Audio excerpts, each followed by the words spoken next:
The 1950s were a time of conservative politics, economic prosperity, and above all else, social conformity. So what did it look like in the 1950s? Well, let's take a little trip back in time to see. First of all, you probably heard of this guy, Senator McCarthy, and the communist infiltration.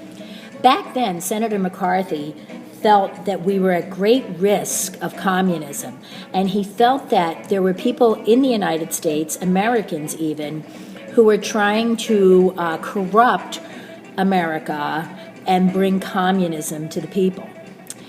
These people could be artists, they could be movie makers, they could be anyone, they could be your next door neighbor.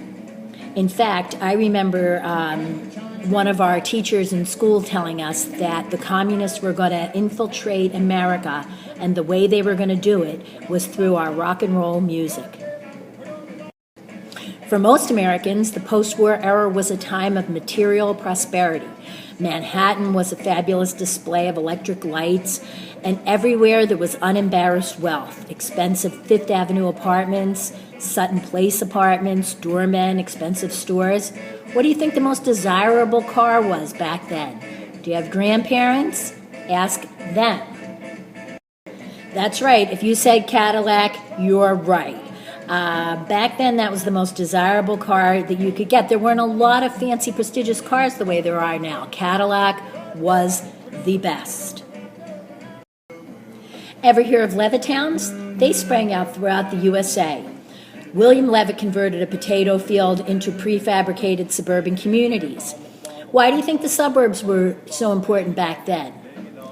If you said because there were cars and highways now and people could commute into the city to their jobs, you're correct. In a Levittown, for $60 a month and no down payment, a person could buy a $7,900 four-room house with an attic, an outdoor barbecue, and a washing machine, and a 12.5-inch built-in black and white TV set. Sounds pretty great, right? Most Americans looked into three time-honored values. Family was extremely important, church, and community. Americans made every effort to find group acceptance as a sign of moral health and patriotism.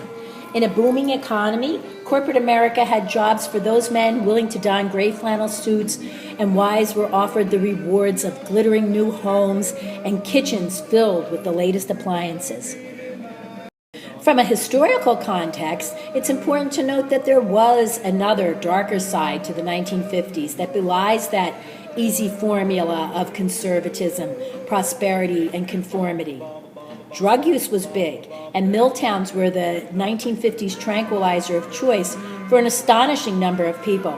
You had all these women, some of them very bright, who stayed at home and they were housewives raising the kids. And after a while, that kind of got on their nerves. So they were prescribed tranquilizers to help deal with the situation.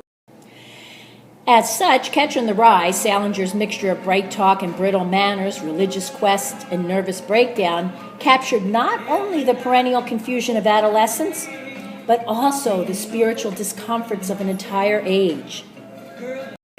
There was a new publishing phenomenon that came out in the 1950s, and that was the mass marketing of paperback books. Before that, most books came out in hardback.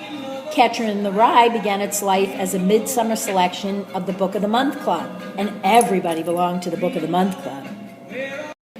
The age saw as well a dramatic increase in the number of students attending our nation's colleges and universities, and dramatic changes in the way these students were taught to read literature. What do you think the reason was that so many people got to go to college in the 1950s? Well, the reason was because of the GI Bill. After the war, many of these soldiers who had fought in the war got to go to college. And while the decade may have seemed really homogenous and conformist, its preferred reading was not. There was Ellison's Invisible Man, Ginsberg's How, Kerouac's On the Road. And at that point, another apparent contradiction raises its head. Namely, why was Catcher in the Rye, a novel that's fairly dripping with money and snobbery, so popular with readers who were attending colleges and universities on the GI Bill? These returning veterans were hardly the products of elitist prep schools like Pensy Prep or the owners of swank New York apartments. But of course, Holden Caulfield is meant to be a sharp critic of such phony values.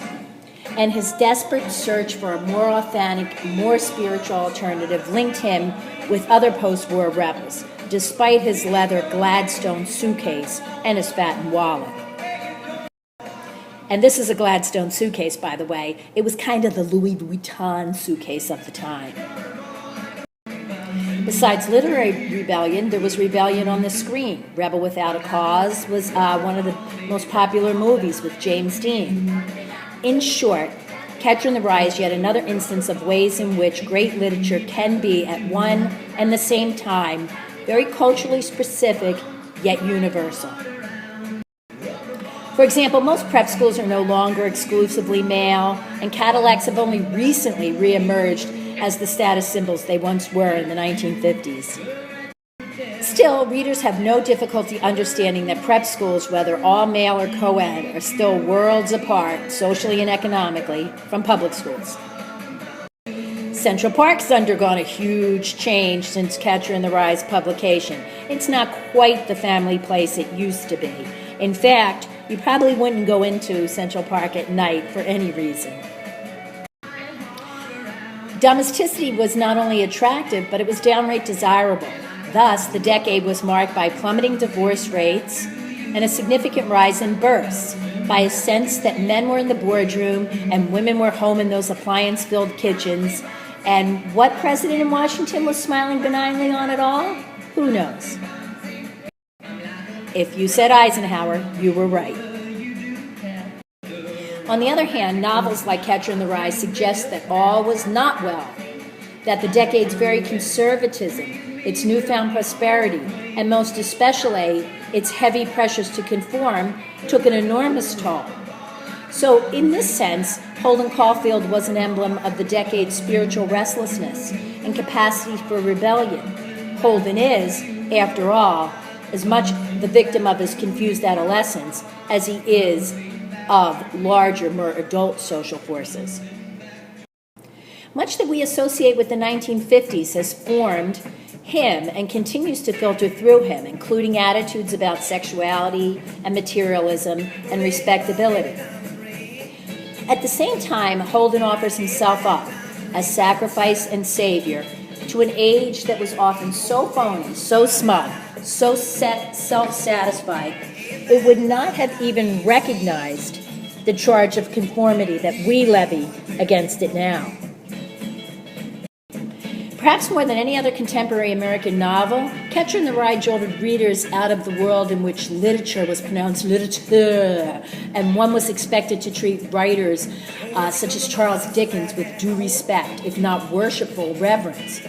But Holden insists on speaking his own mind, without undue embarrassment or extended apology. He's a radically independent spirit who tosses off judgments easily and unself-consciously. Those who would censor Catcher in the Rye do so because of its foul language. In a recent listing of 50 great banned books, Catcher in the Rye came in 13th. Adventures of Sherlock Holmes was second. Alice's Adventures in Wonderland was fourth. So there's considerable difference between a book adults would argue about and one that thousands and thousands of adolescents actually read, right? In this regard, Catcher in the Rye was dangerous for precisely the same reason that The Adventures of Huckleberry Finn was. Such a book provided young readers with a poor role model and was likely to promote uncivilized behavior. Of course, such publicity, as Mark Twain saw, could only help to increase sales. So why is Catcher in the Rye so important? Well, in Salinger's case, the uncompromising morality of his protagonist is simultaneously the cause of outcry, and it's the very heart of the novel's importance. For far from being an immoral character, as many critics contend, Holden is too moral for the world which most adults have learned to accommodate. Holden, in his fashion, fights against everything that counsels conformity, pragmatism, phoniness. And because the artless dramatic monologue seems so natural, so unliterary, Holden strikes many readers as more real than other fictional characters, almost not a character at all. For many, Holden was a mirror held up to their own faces. His sensitivity, his style, and most of all his war against phonies reflected their own. And Salinger set into motion a trend that's produced dozens of imitation Holdens. There's a separate piece, Perks of Being a Wallflower Girl. Salinger's account of Holden's battle to protect innocence, defined here as an effort to live one's life untainted by compromise and untouched by complexity, has stood the test of time between the other novels of his contemporaries. Indeed, I'd argue that Catcher in the Rye is the novel we most associate with the nervous, angst-ridden 50s. Catcher in the Rye has pleased many and it pleased them long. It's probably the most well-rounded, most affecting portrait of a 16-year-old American boy we shall ever have. Let's talk about the critical reception. Guess what? There were editors who rejected Salinger's manuscript and who must have kicked themselves around the block for decades afterwards. The novel's first readers waxed lukewarm rather than ecstatic. The New Yorker loved it. They gave it 5 full pages of praise. The New York Times and the Herald Tribune made no great fuss, and The Nation, the New Republic, and the Atlantic Monthly were amused but not really impressed.